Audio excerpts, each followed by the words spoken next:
İlham Əliyev Vladimir Putin'dən xahiş edib ki, cənab Putin, xahiş edirəm ki, Rusiyada olan Azərbaycanlıları Azərbaycana göndərməyəsiniz. Yoxsa Azərbaycanda həqiqətən də problemlər başlayacaq. Və Putin də bildirib ki, Rusiya qanunları hamı üçün eynidir, bütün miqrantlar üçün. Kimin vətəndaşlığı varsa, vitna jительствосы varsa, buyurub Rusiyada qala bilər, yaşaya bilərlər.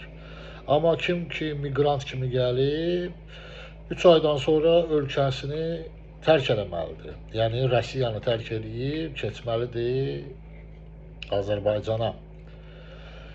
Görün Azərbaycanda vəziyyət hansı həddə gəlib çıxıb ki, artıq dırnaqarası prezident Putin'dən xahiş edir ki, xahiş edirəm, mənim ölkəmin vətəndaşlarını Azərbaycana göndərmə, yoxsa mənim halım pisləşəcək, yoxsa mənə problemlər yaranacaq. Təbii ki, İlham Əliyev də bilir ki, Rusiyada yaşayan Azərbaycanlılar öz ailələrinə, analarına, atalarına, bacılarına, qardaşlarına oradan pul yollayırlar, maddi dəstək olurlar. Əgər bu olmasa, həqiqətən də Azərbaycanda çox böyük problemlər baş verə bilər. Və insanlar da ac qalanda istənilən hakimiyyəti devirməyə hazır olurlar. Bilirlər, Azərbaycan xalqı öz çətin dönəmlərini yaşayır. Bunu bəziləri öz arsızlığına salıb bu hakimiyyətə trolluq eləyə bilər. Amma gerçək ondan ibarətdir ki, həqiqətən də Azərbaycanda böyük problemlər var və bunu İlham Əliyev də bilir.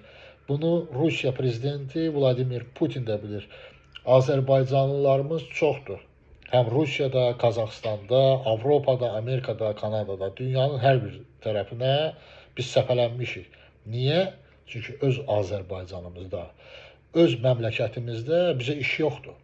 Ya iş versələr, ya biz yaltaq olmalıyıq, ya da ki, işverən olmalıyıq. Bunu bacarmayan kişilər həqiqətən də baş tutur, gedir ölkədən. Azərbaycanda qalanlar isə həqiqətən də əziyyət çəkirlər, istirab çəkirlər. 5 manat işləyirlər ki, ailələrinə, uşaqlarına çörək apara bilsinlər. Ailələrinin gözü qarşısında kölgəli olmasınlar. Əhsən deyirəm mən o kişilərə.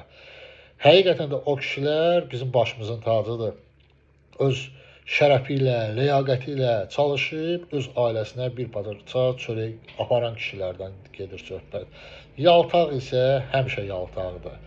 Yaltaqlar heç vaxt qabağa gedə bilməyib. Yaltaqların adı bəllidir, 72%.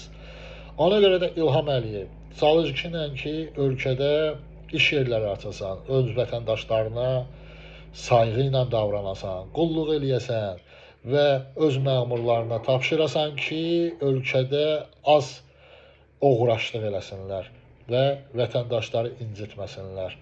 İndi isə, əziz xalqım, oturun fikirləşin, belə nə vaxta kimi davam eləyəcək və nə vaxta kimi dözəcəksiniz. İnsanlar həqiqətən də xoşbəxt yaşayır. Sizin də xoşbəxt yaşamaq haqqınız var. Amma gərək bu büyüveciləri hakimiyyətdən yola salaq. Yoxsa aqibətimiz həqiqətən də çox pis olacaq. Sizinlə mən Orxan Ağayev, Hüseyin TV.